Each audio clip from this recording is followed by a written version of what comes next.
Jesse reached out to me. I thought he was reaching out to me about something else. And I shared my testimony with him. And he knew more and more about it.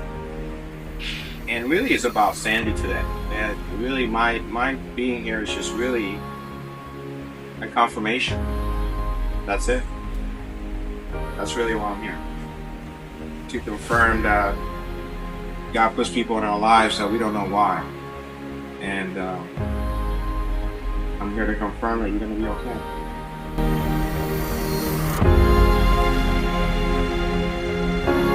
Smile.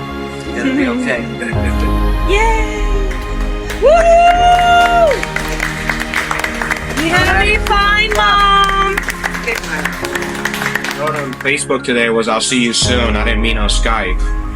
I mean I'll see you soon in person, and I look forward to giving you a hug. I look forward to speaking and spending time with you. Well, hello, Miss Sandy. And don't ever forget that I'm still waiting for my hug from Miss Sandy Cook. God bless you, and I'll see you soon. I wanted to make sure that you knew that I am praying for you every day. And I am praying for specific things. I am praying for you not to only be healthy and go home, for you not to have to battle or suffer with this disease ever again, for you to be able to get back to life. Prayed for while I was going through my battle. And it was a promise that I made to my Lord Jesus Christ. And I said, God, give me my life. And I promise to tell your story until the day that you call me to come home. And I fought to live with a confirmation that I was healed. And I spoke those words even when people thought that I wasn't. So I want you to make that promise to tell the Lord that you will tell His story. His story is your testimony. It's everything that you've gone through. It's everything that you've sacrificed. It's everything that you've suffered. To tell others how God got you through those moments and how God put other angels in your life to confirm that you were not only healed, but you had a huge purpose on this earth.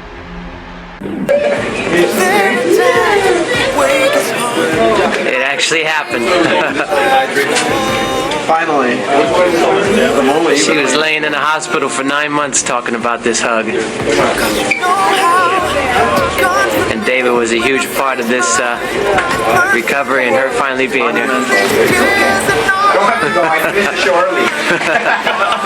Finished early just for you. You did it. You're here. That's awesome. You made me cry. Well, it's a surprise for me, for sure, to be able to be used.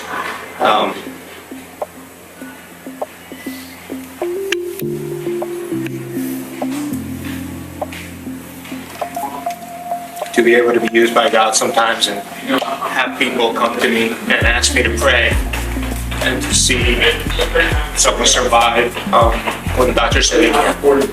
So it's a special day for me to see Sandy Cook. It's been a long journey, and all the conversations and prayers we can't really say right now because there's a lot of them. But certainly, it's a pleasure for me to see you. You look healthy. You're a survivor, and it confirms my faith when I see someone survive what you did.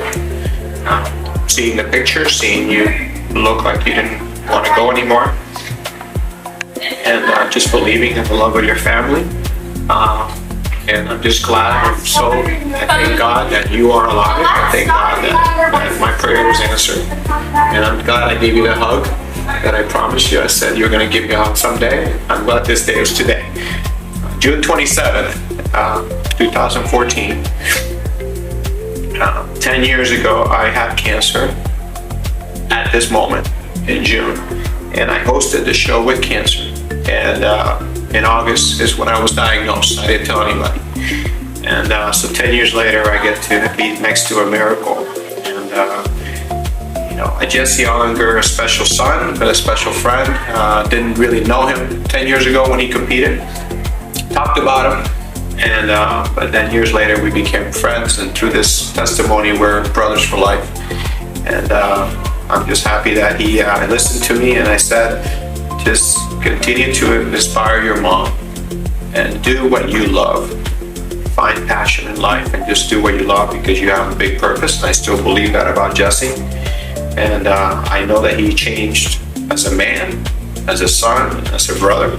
And just having Sandy next to me, it just confirms my faith, and I thank God every day. And I know you have a long life to live. And I tell Jesse every time, I said, I pray that my father, at 81, he can continue to live until he sees everything that God had planned for my life. And I said that to Jesse, for him to pray that, so you can see everything that God has planned for his life. So you're not going anywhere. Okay? And you have a ministry. You have a ministry to share with people, because you're not as young as I was. Yes. But you survived, and you're here, and you're getting stronger. And now you're able to share that with people. And I will share with people, I still do. So I share your testimony, and I continue to share it, and I'm just very blessed to have this opportunity here at a show that has been part of my journey. Hosted it both times with cancer, and both times after. And I'm glad Jesse competed, and always represents well, and looks like a model that he is. And I'm happy that I'm able to share this moment. So thank you, Sandy, for coming, for being obedient and coming to give me the hug. I couldn't wait. I could not wait to give you that hug. I can't tell you how many years I waited for this moment to give you a hug, for all the times that you had just helped me in my darkest moments. You helped me just carry on. And I just went outside of myself and just looked in and said, you gotta keep going. There's people out there who need to know that you can fight cancer. You can fight this battle no matter how bad it gets. There's things you can do to get through it, whatever it takes, if it be your family, that you don't want your kids to see you suffer anymore. Do whatever it takes, dig deep to reach in there to find what it is that gets you through those hardest moments. Find what it is. God was on my side. He gave me the strength. There's no reason in this world why I should be alive today. Amen. I was on death's bed several times. Several times. 2 times with the transplant and GVHD that Infections and everything happened. ended me in the hospital for 9 months, struggling for life. And what I am today, I was 3 times this size with water retention and sickness and infection. And I just have to thank God. And I just can't thank you enough for being my mentor. You are my recovery Well, mentor. I'm just blessed to be part of it. Like I say every day, God bring people into my life that I might show them your story, and I might be able to be a blessing to people. And then having hope and having faith, but then with hope and faith comes a purpose, and you have them. Jesse has one. I know he's changed a lot. I've been talking to him for years now. I know as a human being, as a man, he's changed. So I know he's got a great thing ahead of him, and I pray for him all the time. And we pray for you. And I'm blessed to get to know you through the struggles. And you look amazing. And faith, you have to still do something. You did it. We had you in the hospital. I know you were doing the little bike, right? That little bike thing, and you were doing. And I always tell people, with the love of your family, don't give up on you. Unconditional love, the unconditional love of your Father in heaven, and the will. And you want to will to do something in life. It's a struggle sometimes, Yes. but you gotta fight. You've got to put on the fight. Whatever it is that makes you fight, you got to fight. Well, Jesse, how did you feel competing today? It was just a thrill. I mean, just knowing that Your mom was here. she was sitting out there, and finally, after so many years of having just competed, and knowing that she was right there, and that this moment was going to happen. It was just incredible, and to have this moment right now. You know, I remember when we were in the hospital for 9 months, and we had a point where we were just talking, and I said, Mom, you know, how wonderful would it be if we could go back in time and you never had cancer and you never had to deal with all of these pains and struggles. And she thought about it for a moment. She said, you know what? I wouldn't change it. And I said, Mom, what do you mean? I was so blown away by that response. She said, I've been given this journey for a purpose. Correct. And there are people that need to hear my story. And there are people who need to be inspired by my story. And that was just an incredible response. I mean, how can you not be inspired by both of your stories? So. Well, I always say cancer was a blessing, and nobody understands what that means. And I say, if you continue in life's path and you keep doing what you think is supposed to be done, you don't really get to realize the potential that you really have in life. And sometimes some people are able to live that potential and go for it, and they just have something in them that they're able to do all things.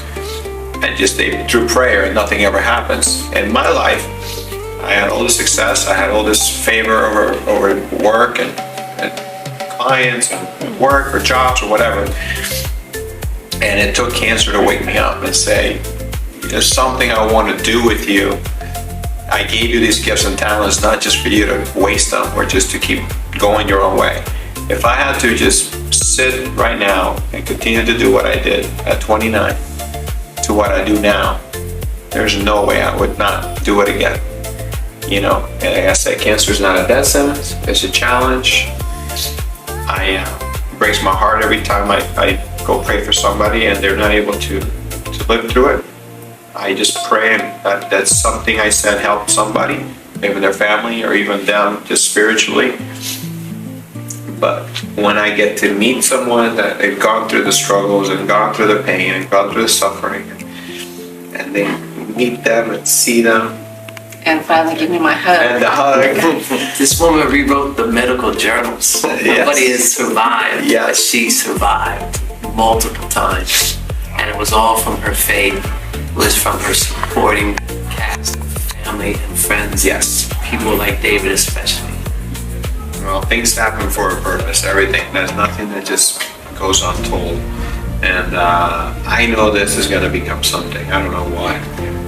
But you have a ministry.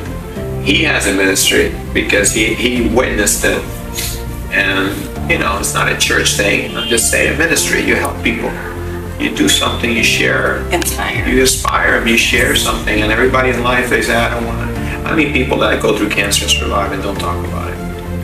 You know, what I don't understand is people say, they ask me, would you ever question God why it was you? And I've had several people ask me that, and I say, no, not ever, because why not me? I'm not anyone different than anyone else. Sure, I love the Lord and I have Jesus on my side, but I'm just like anyone else. I can get illness, sickness, and why not me? It's just you gotta dig deep and find out, you know, there's a lot of reasons to live. And then people like you who call sick people and learn. I prayed before I called, so I was just being obedient. I was like, God, there's a reason why you put it. And I remember a couple times just saying, call my mom, and I said, I will. And it wasn't the right time. I don't know what, it wasn't even that I was too busy, because I make myself busy, there's no doubt. But it was something about the timing. And I remember one day just sitting in bed, and I said, Sandy came to my mind as I called her. And that was a time that she needed to hear. There was another time I was driving, in the middle of the afternoon, and something happened. And I said, I gotta call her again. And she was going through something again in the hospital. But it's just like I said, if God is gonna use me, He will always make the time, and He will tell. I just have to be obedient and do it. And I remember watching you on Skype. And it was like you were trying to get up, and like, you know, but I was just praying that God just do what you did in my life for her, because I know that you'll be able to use her one day. I know that she'll be able to help other people, and you are. I just pray, just no more cancer. That's what I pray for. No more cancer. For you too, buddy. Oh, I'm whatever God's will is for my life, I'm good. Like I tell people all the time, if it comes back, I fight it again. And they don't understand that. They won't do understand, but they don't. But for you, I pray no more cancer. For you, I pray no more illness. For you, I pray just very good health and wellness and everything you do in life, and for this to transform your lives, all of you, every single one, your son, your other son, It has. everybody, It has. to keep transforming, keep going, and I can't wait because I will see you again. There's no doubt. Okay. There's that hug. That famous hug. I Yeah, think I've ever hugged you once. like the never-ending hug, No. but it's good. It's funny, I don't want to know. It will be again. Can't tell you how many times I wanted this hug. So literally, he made her promise in the hospital That she was gonna come that and she give was me a gonna come hug. to Miami. Today, June 27, 2014. Mark it down. She gave me a hug in person.